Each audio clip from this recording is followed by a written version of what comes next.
What to do when a panic attack hits you. I know myself how a person feels during a panic attack. That's why I understand why such people are looking for the quickest possible curing. Here you can hear a few important advices about what one should do during an attack. Go through these techniques and apply them if necessary. They really work. Remind yourself over and over again that a panic attack is a totally harmless thing. Attack will pass and you will be okay. Put some cold water on your face. This tells your brain to send your body a message to slow down. Change focus. Count backwards from 100 as quick as you can and repeat. Try solving mathematical problems or anything else that occupies your mind. Listen to loud music you like and sing along. Say to yourself, "This has never hurt me, it has never hurt anyone, and it never will. I know what it is, and it presents nothing to me." Say to yourself that this is only a feeling.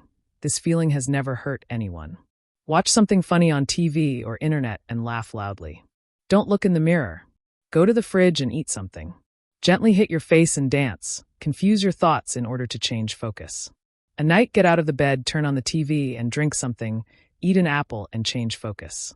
Talk to somebody or call someone on the phone, but don't speak about what is happening to you.